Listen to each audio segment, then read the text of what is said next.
Hello everyone. Ayan, gagala muna ako. Maglilibot lang muna ako at i-enjoy ang magandang view dito sa Switzerland. So, sama kayo. So, ayan, mag-tour tayo para makita nyo naman kung ano ang itsura dito sa Switzerland.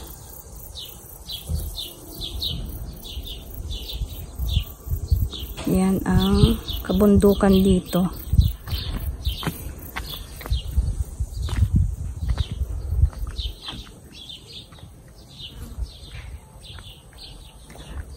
So, lalaboy ko kayo. Yan ang kagandahan ng Switzerland. Mapresko ang hangin dito dahil nga sa pinaka bundok. Hindi naman totaling pinakabundok kasi marami pang matataas na bundok doon. Malayo yan. Ayan. Wala na siyang mga green grass. Hindi ko lang alam kung mayroon na pang nakatira sa mga ganyan. Ayan yung bahay ng mga kapitbahay dito.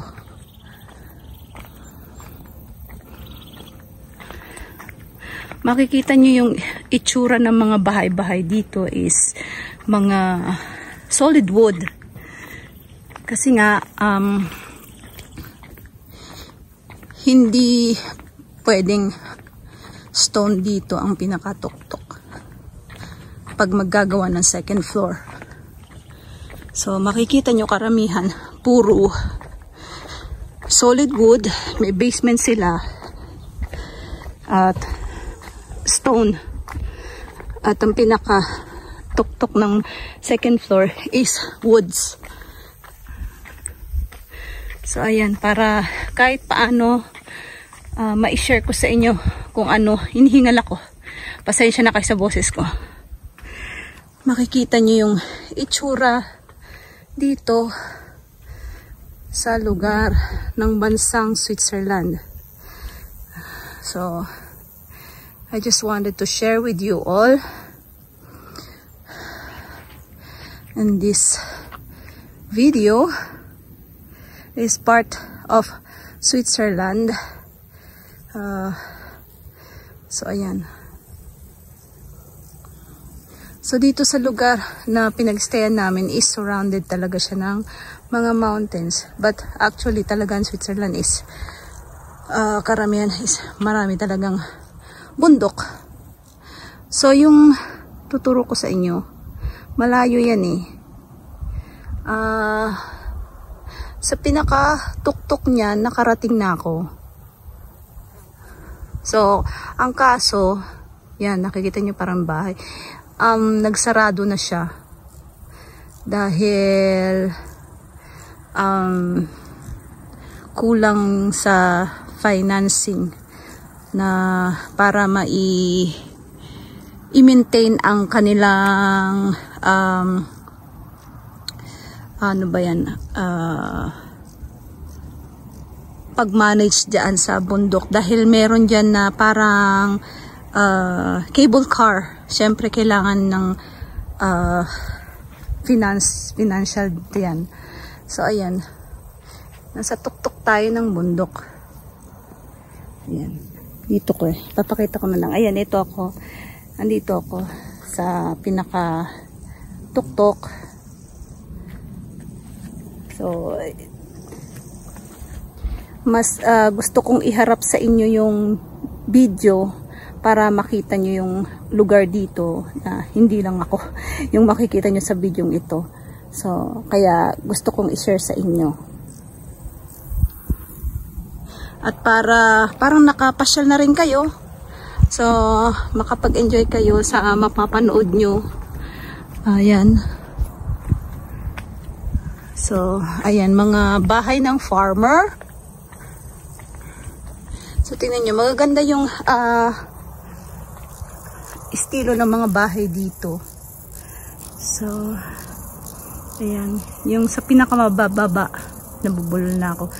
Ang layo niyan. Malayo yan sa pinakababa. Nakarating na ako dyan. Nilakad ko na yan dati sa baba. Papakyat dito.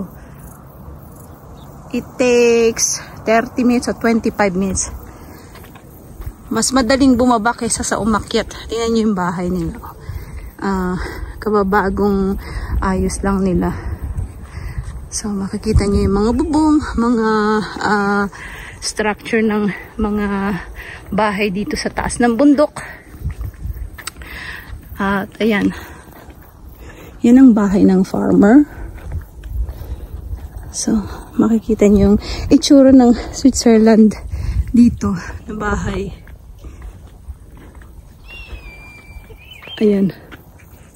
Oh, kuha na natin. Asan na yung ibon? Kita nyo ba yung ibon? Asan na? Ayun. So, enjoy nyo lang ang panonood.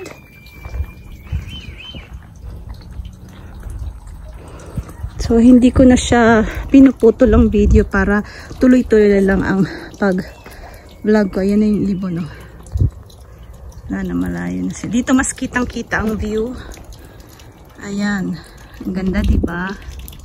So, i-zoom in ko para makita nyo ng todo. Ayan. Ang kabahayan sa pinakababa. Yun ang bundok. So, ang ganda pagmasdan. At syempre, pag nasa Europe ka at pupunta ka dito sa Switzerland, talagang ang maishishare ko sa inyo yung kagandahan ng kanilang lugar. So, ayan, hindi naman tubig. Pwedeng inumin to. Iniinom yan. Meron nga lang nose. Iniinom to, nakasarado. So, ayan. Ito bahay ng baka. May baka dito eh. Ewan ko may baka. Private to. Walang baka. So, ayan. Tuloy-tuloy lang pag video natin. Kikita nyo yung farmhouse. Mga kabahayan ng mga farmer. Ayan, garahe nila yan. At yung kahoy, nag-ano sila para pang ano sa mga chimney nila. Ayan. Makikita nyo kung gaano kataas, ha? Ayan. Dito, may mga nagbabike pababa pero hindi ko. Kaya dito nakadaan na rin ako dito, nakalaboy na rin ako dyan. Tapos may maliit na parang batis or lake. So, ayan. Ayun yung bahay. Malayo yan, ha. I-zoom in natin para makita nyo.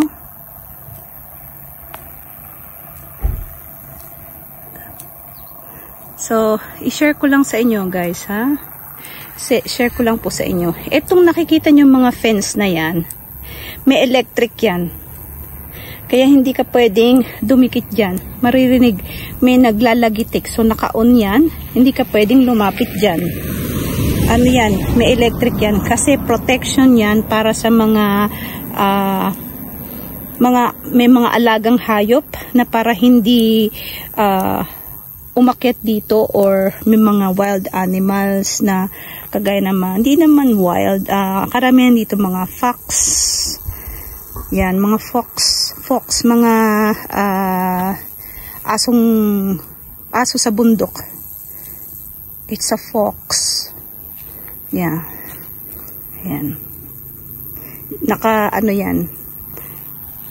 So, hanggang dito lang yan. Hanggang dun sa pinakatuktok. Pero, hindi na ako pupunta dun sa pinakadulo kasi ano na yan eh, private. Parang private. Hindi naman private, pero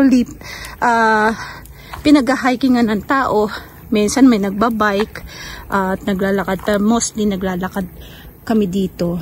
Ayan. So, ayan.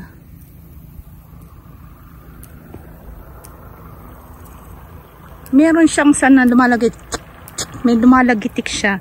Kaya, hindi pwedeng dumikit dyan. dahil may kuryente. Kaya hindi pwedeng hawakan. May kuryente yan. Makikita nyo? Asan na ba yan? Ayan o. Hanggang doon yan sa baba. Ewan ko kung naririnig nyo yung lagitik.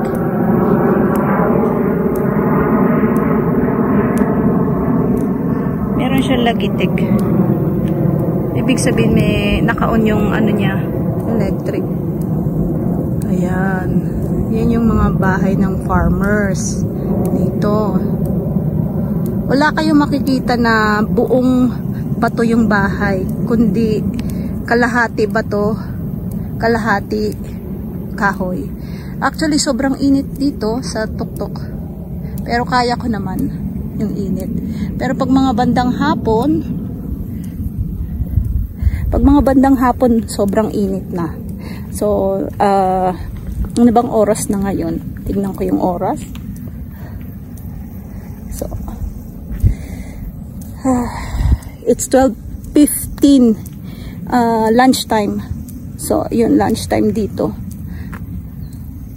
So, since bakasyon nga, pati ng mga anak namin, may late breakfast na kami. So, ngayon, wala pa kaming lunch kasi mga busog pa, late na breakfast. So, ayan, para makita nyo rin naman si Ma'am Shi Ritz Vlogs. So, enjoy lang natin yung view na i-share ko sa inyo dito sa Switzerland. At para nakapasyal na rin kayo, gusto ko sanang pumunta dyan sa baba. Kaya lang, ako lang mag-isa eh. Kaya parang, tutur ko na lang kayo pababa. Pero ingat lang ako. Kasi wala akong hiking shoes. Naka-sandals lang ako. Pero pwede ito sa paglalakad dito. Kailangan yung sandals mo medyo makapit sa lupa. Kasi medyo mataas yan. Galing ako dun, oh. Ayan. So, hindi ako makakapag-continue ng baba dahil wala akong comfortable na shoes, na hiking shoes. So, ito yung lugar dyan. Pababa. So, balik na tayo. Pwede ko sana kayong i-tour. Kung ako naka-hiking shoes. Pero since hindi ako naka-hiking shoes, ayokong i-take a risk na bumaba dyan dahil patarik. Dahil naka-sandals lang tayo. Pero yung sandals ko, pwede yan sa ganyang daanan. Ang kaso, mas maganda yung cover and fit mo in case wrong step ka or matapilok, hindi ka masasaktan masyado kasi protection siya ng hiking shoes. Hindi ka masugatan. So, hinihingal talaga ako. So, ayan. Pabalik na tayo. At I hope na nakapag-enjoy kayo sa panonood dito. At tingnan nyo yung mga bulaklak ng bahay nila. Ang kukulay. Yan.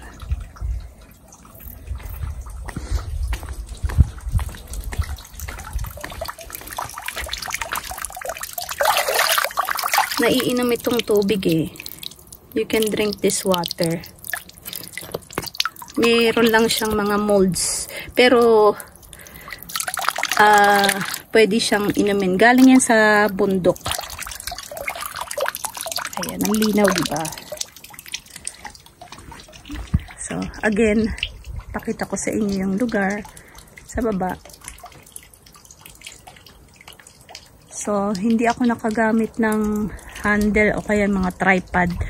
Kasi nga, wala, hindi ko nahiram sa asawa ko. Ewan ko lang kung okay lang. Kasi itong gamit ko is mabigat.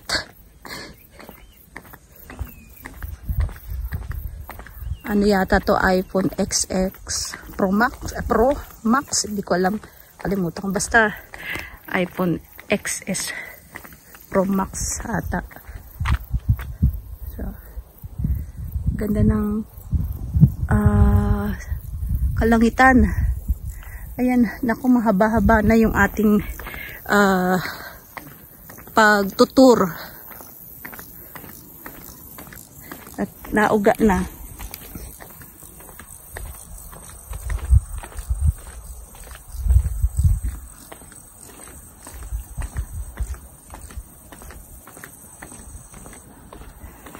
So, napakita ko sa inyo yung paakyat. Ngayon naman ay pababa naman tayo.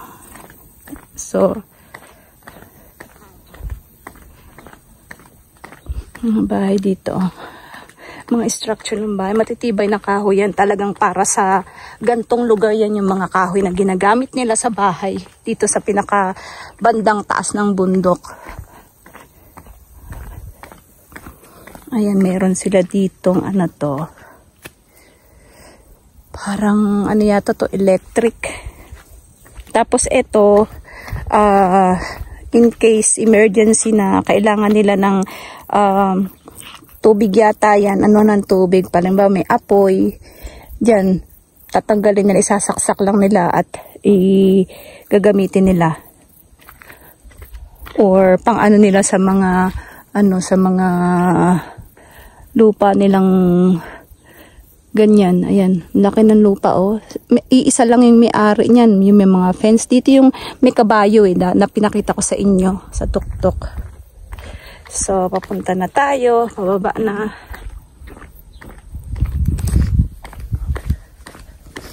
At maraming salamat sa panonood nyo at sa mga manonood pa nito.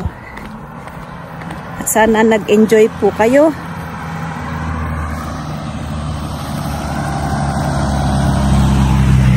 At sana nag-enjoy po kayo sa may dumaan na sasakyan. Nag-enjoy po kayo sa aking pagtutur sa inyo. So maraming salamat at sa susunod muli. Bye-bye. Please support me. Ma'am Shiritz Vlogs. Thank you so much. Support. And thank you for watching. Ayan, bye-bye.